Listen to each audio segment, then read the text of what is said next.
Hello people, welcome TV travel XP. నా పేరు ఆదిత్య. అందరూ ఎలా ఉన్నారు? నేనైతే మాత్రం ఫుల్గా రికవర్ అయితే అయ్యాను. సో నేను ప్రెజెంట్ అయితే హైదరాబాద్ అయితే వచ్చాను. మీ అందరికీ తెలుసు, నాకు యాక్సిడెంట్ అయిన తర్వాత నా ఏతర్ నేనైతే రిపేర్కి అయితే ఇచ్చానమాట. సో నేను సూర్యాపేటలో యాక్సిడెంట్ అయితే హైదరాబాద్లో అయితే నేను సర్వీస్ ఇవ్వడం జరిగింది. ఇది కూడా ఎందుకు ఇచ్చానని చెప్పి చాలామంది అడుగుతున్నారు. అందరూ వైజాగ్ అవ్వచ్చు కదా, సో హైదరాబాద్ ఇవ్వడానికి కారణం ఏంటని అడుగుతున్నారు. సింపుల్ అండి, కారణం ఏం లేదు. సూర్యాపేట నుంచి హైదరాబాద్ మనకి 160 or 140 కిలోమీటర్స్ అంతా ఉందన్నమాట.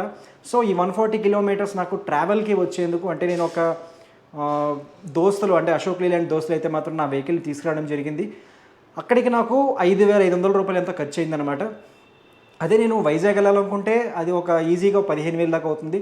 సో నాకు దగ్గరగా ఉంది హైదరాబాద్ కాబట్టి నేనైతే హైదరాబాద్ అయితే పంపించాను. సో నేను యాక్సిడెంట్ నుంచి పూర్తిగా రికవర్ అయితే అయ్యాను. అలాగే నా ఏతర్ కూడా యాక్సిడెంట్ నుంచి పూర్తిగా రికవర్ అయితే అయ్యిందనమాట. జనరల్గా ఏదైనా ఎలక్ట్రిక్ వెహికల్ కొన్నాక స్పేర్స్ గురించి మనకి చాలా ప్రాబ్లం అయితే ఉంటుంది. స్పేర్స్ దొరుకుతాయా దొరకవా అని భయం అయితే ఉంటుంది.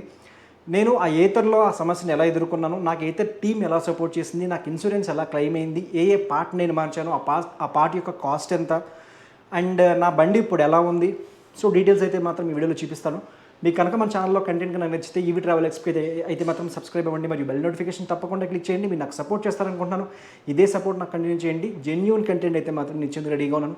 అండ్ ఫ్రెండ్స్, ఎవరైనా మన టెలిగ్రామ్ గ్రూప్లో జాయిన్ అయ్యి ఛార్జింగ్ ఇంటర్ఫేస్ పరంగా అంటే ఛార్జింగ్ ఇన్ఫ్రాస్ట్రక్చర్ మనం డెవలప్ చేసుకునేందుకు ఎవరైనా హెల్ప్ చేయాలనుకుంటే మాత్రం కింద టెలిగ్రామ్లో ఒక లింక్ అయితే ఉంటుందన్నమాట. ఆ లింక్లోకి వెళ్ళి జాయిన్ అయితే అవ్వండి. Keep supporting EV travel XP. This Aditya.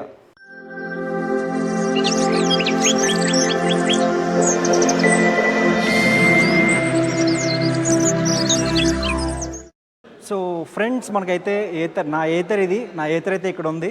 నేను మీకు every single part A part అయితే నేను మార్చాను అని అయితే మాత్రం నేను చెప్తాను. కానీ ఆ పార్ట్కి ఎంత కాస్ట్ అయింది మాత్రం నేను చెప్పకూడదు, కాబట్టి నేను ఇది చెప్పను అనమాట. సో టోటల్గా ఎంత అయిందని మాత్రం నేను చెప్తాను. ప్రజెంట్ అయితే వెహికల్ ఎక్కడ హిట్ అయిందని మీకు చూపిస్తాను. సో ఇక్కడైతే ఆ కార్ అయితే హిట్ అయింది. ఆ కార్ హిట్ అయిన పార్ట్ వచ్చేసి ఇది. ఇక్కడ కార్ హిట్ అయినా సరే ఈ వెహికల్ ఈ పార్ట్ అనేది మాత్రం చాలా స్ట్రాంగ్గా ఉంది. ఇదైతే మాత్రం బ్రేక్ అయితే అవ్వలేదు. సో ఈ పార్ట్స్ అన్నీ ఏంటంటే లెఫ్ట్ సైడ్ ఉన్న పార్ట్స్ అనమాట. ఇది సేమ్ ఈ పార్ట్ ఉంది కదా, ఈ పార్ట్ ఉంది కదా, సేమ్ ఇదే లెఫ్ట్ సైడ్ పార్ట్ అనమాట. ఇవన్నీ లెఫ్ట్ సైడ్ పార్ట్స్ అనమాట. ఇది మనకి చూసుకుంటే ఇది ఒక లెఫ్ట్ సైడ్ ఫీరింగ్ ఇది హ్యాండిల్ బార్. టోటల్గా ఈ హ్యాండిల్ బార్ అయితే వంగిపోవడం జరిగింది. అండ్ ఈ పార్ట్స్ కానీ ఇక్కడ చూస్తున్నారు కదా, ఇక్కడ మొత్తం అంతా మట్టి కింద ఉంది. అప్పుడు నేను బురదలోకి అయితే వెళ్ళిపోయాను. సో అక్కడైతే మట్టిగా అయిపోయింది. ఇది మనకి బ్యాక్ సైడ్ వీల్కి అయితే ఉంటుంది కదా, వీల్ ఒక మడ్గాడ్ లాంటిది ఇది. అండ్ ఇదైతే నా స్టాండ్ అనమాట, సైడ్ స్టాండ్ ఇది. దీనికి కూడా స్క్రాచ్ వచ్చింది. సో ఇది కూడా అయితే మార్చారు. అండ్ వెనకాల ఇది బ్రేక్ లైట్ చూస్తున్నారు కదా. ఇక్కడ యాక్సిడెంట్ అయినప్పుడు ఏమైందంటే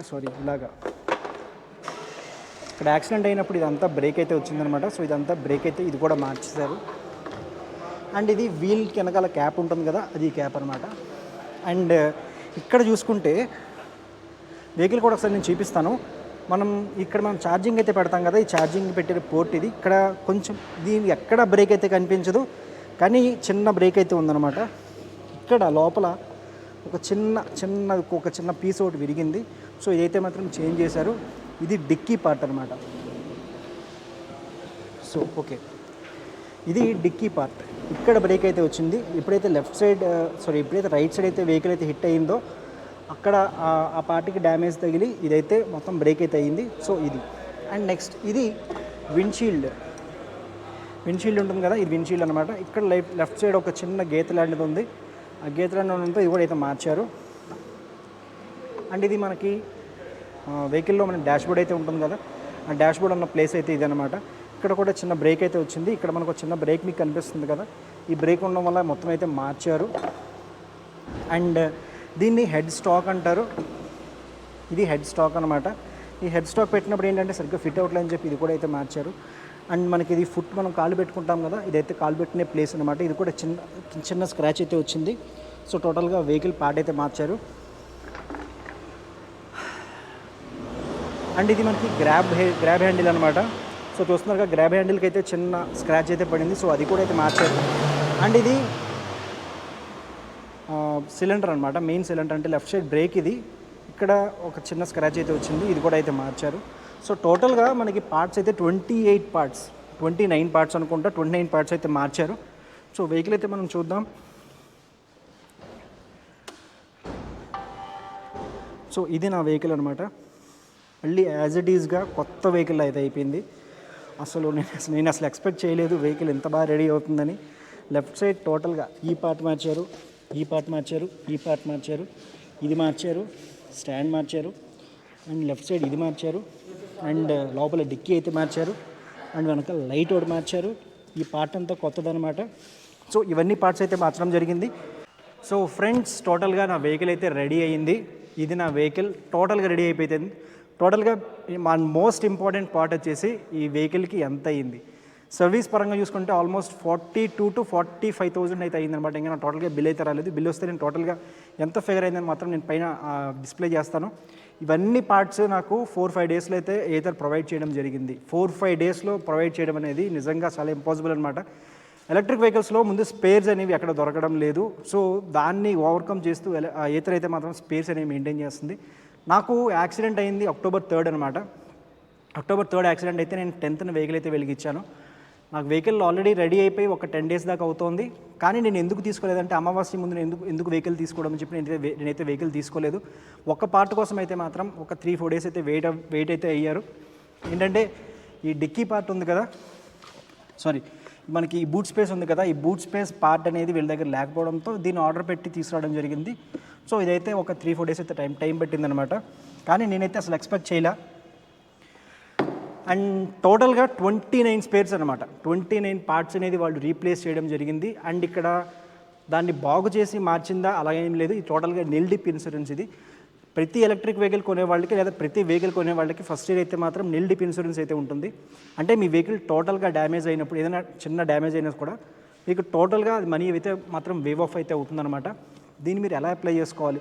నేనైతే గో డిజిట్ అని చెప్పి ఒక ఇన్సూరెన్స్ కంపెనీ ఉంది. నాకు ఏతర్ అయితే గో డిజిట్ ఇన్సూరెన్స్ని ప్రొవైడ్ చేయడం జరిగింది.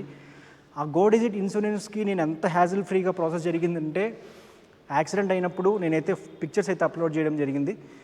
అంటే వాళ్ళు ఒక లింక్ ఇచ్చారు. ఆ లింక్లో నేనైతే పిక్చర్స్ అప్లోడ్ చేశాను. చేసిన ఒక 5 minutes కనుక్కుంటా నాకు అప్రూవల్ అయితే వచ్చింది. అంటే ఒక రిపేర్ ఆర్డర్ అనమాట. ఆ రిపేర్ ఆర్డర్ తీసుకొచ్చి షోరూమ్లో అయితే నేను వెహికల్ అయితే ఇచ్చాను. సో ఆ రిపేర్ ఆర్డర్ వచ్చిన తర్వాత నాకు వెహికల్ వాళ్ళు రిపేర్ ఆర్డర్ ఇచ్చింది ఒక 10,000కి అయితే ఇచ్చారు. అండ్ వెహికల్ అంటే ఒక ఇనీషియల్ ప్రాసెస్ అనమాట. అండ్ తర్వాత వెహికల్ ఓపెన్ చేస్తే ఈ పార్ట్స్ అన్నీ మార్చడం జరిగింది. సో వీళ్ళు మళ్ళీ దీనికి బిల్ కోసం అప్లై చేశారు. అండ్ బిల్కి అప్లై చేసిన తర్వాత షాకింగ్గా 2 minutesలో అప్రూవల్ అయితే వచ్చిందన్నమాట. అంటే వాళ్ళు బిల్ అనేది వాళ్ళు ఇన్సూరెన్స్కి పంపించారు. పంపించిన తర్వాత నాకు ఓన్లీ 2 minutes పట్టింది అది అప్రూవల్ రావడం కోసం. ఇది వెహికల్ డెలివరీ తీసుకోవడం నా లేట్ అనమాట. అంతేగాని ఇక్కడ వెహికల్ అయితే మాత్రం లేట్ అవ్వలేదు. సో అందరికీ ఇన్సూరెన్స్లో అంటే ఫస్ట్ ఇయర్ అయితే మాత్రం ఒక నిల్ డిప్ ఇన్సూరెన్స్ అనేది ఉంటుంది. నిల్ డిప్ ఇన్సూరెన్స్ ఏంటంటే టోటల్గా ఇన్సూరెన్స్ కంపెనీ ఏవైతే డ్యామేజ్ అయితే ఉన్నాయో టోటల్గా భరిస్తుంది. దీంట్లో శాల్వేజ్ అని చెప్పి ఒక చిన్న పార్ట్ అయితే కస్టమర్ అయితే బేర్ చేయాలి. దాన్ని కస్టమర్ లైబిలిటీ అంటారు. నాకు ఈ వెహికల్కి రిపేర్కి అయిన ఖర్చు 42,000 to 43,000 అనమాట. దీంట్లో నాకు ఖర్చు అయింది ఎంత? ఈ పాయింట్కి వస్తే నాకు కరెక్ట్గా గో డిజిట్ నుంచి నాకు ఒక మెయిల్ వచ్చింది. ఆ మెయిల్లో ఒక PDF అయితే ఉందన్నమాట. ఆ PDFలో ఏముందంటే customer liability is equal to 878 rupees, అంటే 878 రూపాయలు. చూస్తున్నారుగా ఫ్రెండ్స్, 42,000 రిపేర్ అయ్యింది. అనుకోని యాక్సిడెంట్ అయితే అయిందనమాట. చిన్న పార్ట్సే మార్చడం జరిగింది. ఇక్కడ మేజర్గా యాక్సిడెంట్ ఉంటే ఏం జరిగిందంటే హ్యాండిల్ బార్ ఒకటి వంగిపోవడం జరిగింది. అదొక్కటే మేజర్గా వెహికల్కి జరిగిన డ్యామేజ్ అయితే. ఏవైతే కాస్మోటిక్ ఏవైతే డ్యామేజ్ ఉన్నాయో ఆ డ్యామేజ్ అన్నిటికీ అయితే మాత్రం పార్ట్స్ని రీప్లేస్ చేయడం జరిగింది. వీటన్నిటికీ నేను ఇన్సూరెన్స్ ఉండడం వల్ల కేవలం 878 రూపాయలు మాత్రమే పే చేసి ఇప్పుడు నేను వెహికల్ తీసుకెళ్ళిపోవచ్చు. యాజ్ ఇట్ ఈజ్గా కొత్త వెహికల్ అనమాట. సో కొత్త వెహికల్ ఎలాగైతే ఉంటుందో ఎవ్రీ సింగిల్ పార్ట్ అయితే ఏతర్ని రీప్లేస్ చేయడం జరిగింది, డ్యామేజ్ అయిన పార్ట్. సో అది ఫ్రెండ్స్, వీడియో కనుక మీకు నచ్చినట్లయితే మాత్రం దయచేసి మన ఈవీ ట్రావెల్ ఎక్స్పీ ఛానల్కి అయితే తప్పకుండా సబ్స్క్రైబ్ అవ్వండి మరియు బెల్ నోటిఫికేషన్ తప్పకుండా క్లిక్ చేయండి. అండ్ నెక్స్ట్ పార్ట్లో నేను ఈ వెహికల్ని ఎలా విజయవాడ తీసుకెళ్తాను అంటే ఇదివరకు చేసినట్టుగా నేను హైదరాబాద్ నుంచి విజయవాడ నుంచి హైదరాబాద్ నేనైతే ట్రావెల్ చేయాలనుకోవట్లేదు. ప్రెజెంట్ ఇంకా కొంచెం యాక్సిడెంట్ నుంచి కోలుకోవాలి కాబట్టి. సో ఇక్కడి నుంచి నేను విజయవాడకి వెహికల్ ఎలా తీసుకెళ్తాను ఆ ప్రాసెస్ ఏంటి మాత్రం మీకు చెప్పడం జరుగుతుంది. సో వీడియో కనుక నచ్చినట్లయితే మాత్రం దయచేసి మన ఈవీ ట్రావెల్ ఎక్స్పీ ఛానల్కి సబ్స్క్రైబ్ అవ్వండి మరియు బెల్ నోటిఫికేషన్ క్లిక్ చేయండి. It's Aditya signing off. By by.